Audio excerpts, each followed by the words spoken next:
Bonjour à tous. Alors le sujet du jour, aujourd'hui nous sommes lundi saint et le sujet du jour c'est donc la messe chrismale. Peut-être avez-vous déjà assisté à cette messe à la cathédrale avec notre évêque entouré de tous ses prêtres et diacres. C'est un moment très important pour le diocèse et son unité. Hélas, cette année, avec le confinement, la messe chrismale sera privée. Mais qu'à cela ne tienne, nous en profiterons pour réfléchir ensemble au sujet de certains rites de cette messe. C'est en effet pendant la messe chrismale que dans tous les diocèses du monde se passe un rite unique dans l'année. Un rite qui permet ensuite à tous les prêtres du diocèse de donner les sacrements. Un rite qui a d'ailleurs donné son nom à cette messe chrismale, vient de crème, une des saintes huiles qu'on utilise dans les sacrements. C'est en effet pendant la messe chrismale qu'ont lieu la bénédiction des huiles saintes et la consécration du Saint-Crème.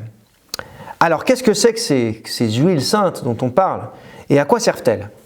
Eh bien, ces huiles, ce ne sont pas de l'huile de tournesol pour faire la cuisine.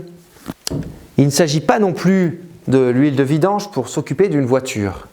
Mais il s'agit bien d'huile d'olive.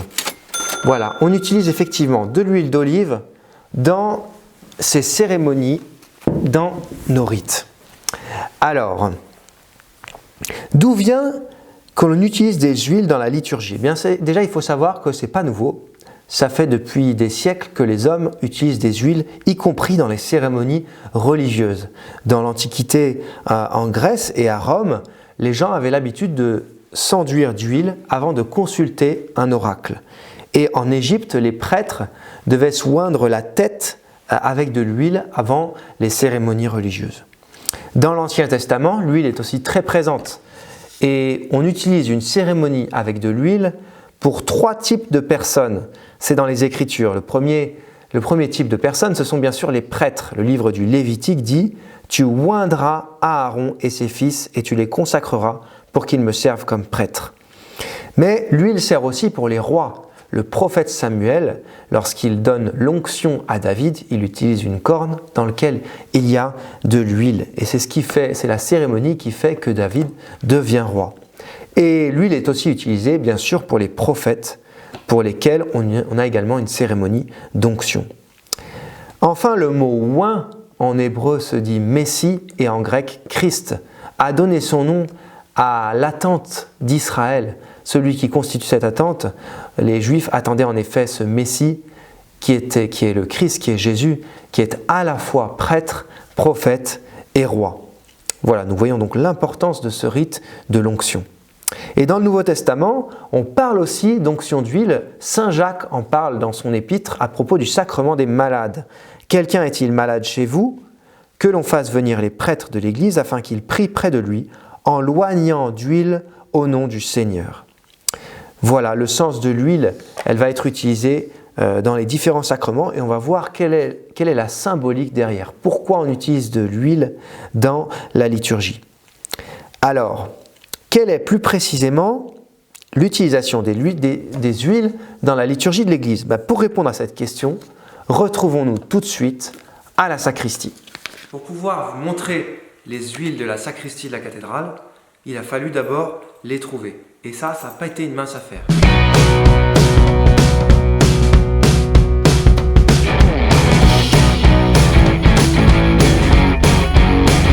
Alors, c'est par ici, suivez-moi.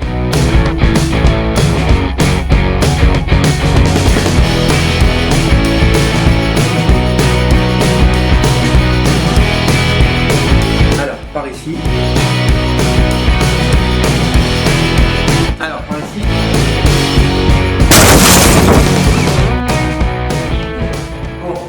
Par ici. Nous voilà donc dans la salle de préparation des saintes huiles pour la messe chrismale. Vous voyez ici exposés tous les instruments qui serviront pour la bénédiction des huiles et la préparation. Dans ces grandes urnes, dans ces 3 grandes urnes, nous allons verser plusieurs litres d'huile d'olive qui vient de Terre Sainte. Et pendant la cérémonie, ces huiles seront parfumées par l'évêque avec différents ingrédients qui viennent de ces fioles ici. Voilà, vous avez des huiles essentielles de lavande, de thym, etc., de serpolet, qui serviront à parfumer les différentes huiles. Et l'évêque va utiliser chacun de ces ustensiles, de ces beaux ustensiles, dans ces beaux petits vases que nous allons mettre tous les parfums pour aromatiser les huiles. Voilà. Donc il y a 3 urnes, vous avez remarqué, 3 urnes pour 3 huiles différentes. Seul l'évêque peut effectuer cette bénédiction spéciale de ces 3 huiles différentes. Et chacune de ces huiles a une signification et une fonction qui lui est propre. Voyons donc une par une chacune de ces huiles. Sur cette première une, vous voyez marqué OS, comme Oleum Sanctum, l'huile sainte, qu'on appelle aussi l'huile des catéchumènes. Alors, qu'est-ce que l'huile des catéchumènes? À quoi sert-elle? Eh bien, elle est destinée aux enfants et aux adultes qui vont recevoir le baptême. Juste avant le baptême a toujours lieu un rite d'exorcisme. Par certaines prières, le catéchumène est délivré du pouvoir du démon et revêtu de la force du Christ. Eh bien, cette prière d'exorcisme est souvent suivie d'une onction de cette huile des catéchumènes bénie par l'évêque à la messe chrismale. L'huile ici représente la force du Christ qui pénètre le catéchumène. Dans l'Antiquité, les lutteurs s'enduisaient entièrement le corps d'huile pour ne pas laisser de prise à leur adversaire. C'est aussi le sens de cette onction justement. C'est une onction, on pourrait dire, athlétique pour le combat du bien contre le mal. Cette huile, elle sert à faire en sorte que le catéchumène, justement, échappe aux prises de l'adversaire. Voilà.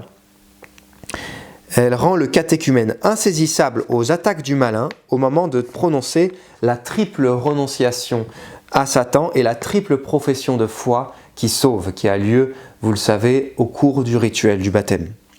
Donc c'est une onction athlétique pour le combat du bien contre le mal, une onction qui précède la mort au péché et la résurrection dans la vie nouvelle. Pour les adultes, dans le cadre des baptêmes d'adultes, cette onction a souvent lieu le samedi saint, lors du dernier scrutin et des rites ultimes de préparation du baptême. D'ailleurs, le mot scrutin vient du latin scrutare qui veut dire pénétrer. C'est par l'huile sainte, l'huile des catéchumènes, que la force du Christ pénètre à l'intérieur de l'âme du catéchumène. Voilà pour cette première huile, OS, huile des catéchumènes. Passons maintenant à la deuxième huile, l'huile des malades, OI, Oleum Infirmorum. Alors, l'huile des malades, tout simplement, c'est celle qu'on utilise lors du sacrement des malades. Et pourquoi utilise-t-on une huile sainte pour le sacrement des malades? Eh bien, c'est très simple. Cette huile signifie l'apaisement que la miséricorde divine apporte à l'âme pécheresse par la rémission des péchés. Et elle signifie aussi la force qu'elle procure au corps pour soutenir l'épreuve de la maladie ou bien des derniers combats de la vie. Voilà pourquoi on utilise une huile bénie à la messe chrismale, également pour le sacrement des malades. Voilà, et donc enfin, nous arrivons à la troisième huile, l'huile la plus importante qui s'appelle le saint crème. Voici le troisième vase qui contiendra le saint crème. Alors crème, ça vient du même mot qui a donné Christ, ça signifie onction, donc une onction, c'est-à-dire mettre de l'huile sur quelqu'un ou sur quelque chose. Et le saint crème est un peu particulier du point de vue de sa composition, puisqu'il n'est pas composé seulement d'huile parfumée, il est composé d'huile parfumée et de baume. Le baume, c'est ce que nous allons mettre dans un de ces petits vases que vous voyez ici. Le baume, c'est une matière qui parfume également, mais qui est un peu plus solide qu'une huile essentielle et qui fait que cette huile aura une consistance plus forte. Voilà. Et donc, le baume symbolise la force divine. Ce mélange a une prééminence sur les deux autres huiles puisqu'il devient le véhicule de l'Esprit Saint. C'est pourquoi on dit que le saint crème est consacré et non seulement béni. On parle de bénédiction des huiles, de l'huile des catéchumènes, de l'huile des malades, et on parle de consécration du saint crème. Nous y reviendrons. Le Saint-Crème est utilisé lors du baptême, de la confirmation et de l'ordination des prêtres et des évêques. Le Saint-Crème est aussi utilisé lors de certaines cérémonies consécratoires. Par exemple, la dédicace des églises et des autels. Et traditionnellement, on l'utilisait aussi pour la consécration d'un calice et de la patène, ou encore la bénédiction des cloches. Il arrivait qu'elles soient ointes avec du Saint-Crème. D'ailleurs, cette année, nous avons prévu une quantité supplémentaire de Saint-Crème pour notre diocèse de Laval, car il y a une nouvelle chapelle qui a été construite et dont les autels ont besoin justement de ce Saint-Crème pour être consacrés. Voilà. Le Saint-Crème se rattache fortement à la personne de l'évêque, qui est loin par excellence dans son diocèse. L'évêque est le successeur des apôtres, il est revêtu du 3e degré du sacrement de l'ordre, et il a reçu sur sa tête la plénitude de l'onction, dit-on. Voilà, c'est le plus haut degré du sacrement de l'ordre. Dans la tradition, l'envoi à l'église d'une ampoule de Saint-Crème par l'évêque manifeste visiblement la communion avec lui. La messe chrismale, nous l'avons déjà dit, est un symbole fort de communion d'un diocèse autour de son évêque, et cette communion s'exprime également justement par l'envoi des huiles, et en particulier du Saint-Crème, dans toutes les parties du diocèse. Voilà, je vous propose de continuer cette explication par le rite du baptême, ce qui se passe pendant le rite du baptême, et pour cela, nous allons nous rendre au baptistère. Voilà, nous voici au baptistère, où c'est un des moments les plus courants où on utilise le Saint-Crème. Chaque prêtre, quand il baptise, chaque prêtre, chaque diacre, doit utiliser le Saint-Crème au moment du baptême. Alors, quel est le sens de cette onction de Saint-Crème pendant un baptême ? Je ne sais pas si vous avez déjà assisté à un baptême, sûrement. C'est simplement, juste après l'ablution d'eau, après avoir mis l'eau sur l'enfant et donc lui donner le sacrement de baptême, je te baptise au nom du Père et du Fils et du Saint-Esprit, c'est juste après ce moment-là que le prêtre va ouvrir la fiole de Saint-Crème et va oindre l'enfant avec cette fameuse huile qui a été consacrée à la messe chrismale. Alors il y a 3 sens principaux à cette onction. Le premier sens, c'est cette onction, elle exprime l'effet positif du sacrement de baptême, c'est-à-dire la sanctification, la purification des péchés. Le parfum de Saint-Crème, qui vient notamment du baume qu'on y a ajouté, ce que je vous ai expliqué tout à l'heure, il symbolise cette bonne odeur du Christ dont parle saint Paul. Voilà, cette bonne odeur de la vie éternelle qui est conférée par le sacrement de baptême. Donc ça, c'est le premier sens, la sanctification, la purification des péchés.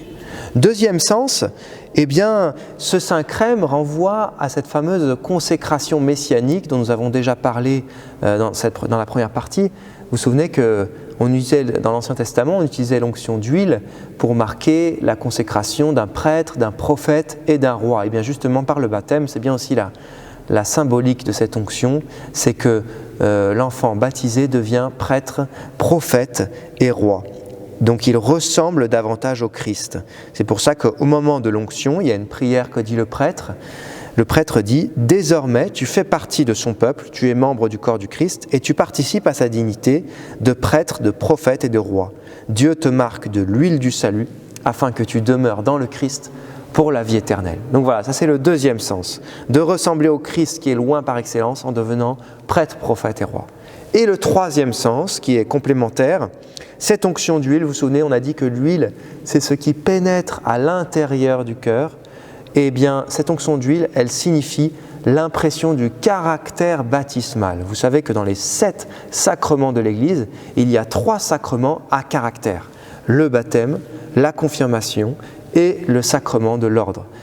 Dans ces sacrements sont imprimés au fond de l'âme un caractère. Un caractère, c'est-à-dire une marque du Christ. Et donc, cette onction d'huile, elle symbolise l'appartenance au Christ du nouveau baptisé. Voilà. Voilà, maintenant nous comprenons à quoi sert le Saint-Crème dans le cadre du sacrement de baptême. Nous en savons maintenant un peu plus sur les saintes huiles et sur la messe chrismale, mais il me reste à vous montrer le rituel de bénédiction des huiles. Le voici. Il contient les prières que l'évêque prononce pour bénir donc l'huile des malades et l'huile des catéchumènes, et pour consacrer le Saint-Crème. Vous vous souvenez de la différence, on bénit l'huile des malades et des catéchumènes, c'est ce qui est inscrit ici, avec certaines prières spécifiques qui sont prononcées lors de la messe chrismale, et la consécration du Saint-Crème composé d'huile et d'un baume. Et la différence au niveau de la liturgie pour la consécration du Saint-Crème, c'est que l'évêque la prononce en 2 temps. D'abord, il prononce une première prière seule, les mains étendues sur l'huile, qui est un signe aussi de consécration. Et puis ensuite, dans un 2e temps, il invite tous les prêtres de son presbytérium, du diocèse, qui l'entourent pendant cette messe, à tendre la main droite pendant qu'il récite la 2e partie de cette prière de consécration du Saint-Crème. Donc vous voyez, là encore, ce geste exprime la communion des prêtres et de tout le diocèse autour de l'évêque. Ça correspond bien au sens fort de cette messe chrismale et de la bénédiction des huiles qui partent ensuite, qui sont distribuées à chaque prêtre et qui partent dans toutes les paroisses du diocèse. Elles expriment donc ce rite, ces bénédictions et le départ des huiles dans toutes les paroisses expriment la communion des prêtres et de tout le diocèse autour de l'évêque. Nous vous souhaitons à tous un excellent lundi saint, une belle entrée dans la grande semaine sainte. Et je vous propose de terminer cet enseignement par une prière pour notre évêque et pour le diocèse. Au nom du Père et du Fils et du Saint-Esprit. Amen. Je vous salue Marie, pleine de grâce. Le Seigneur est avec vous. Vous êtes bénie entre toutes les femmes, et Jésus, le fruit de vos entrailles, est béni. Sainte Marie, Mère de Dieu, priez pour nous pauvres pécheurs, maintenant et à l'heure de notre mort. Amen. Notre-Dame de Pontmain, priez pour nous. Au nom du Père et du Fils et du Saint-Esprit. Amen. Bonne semaine à tous.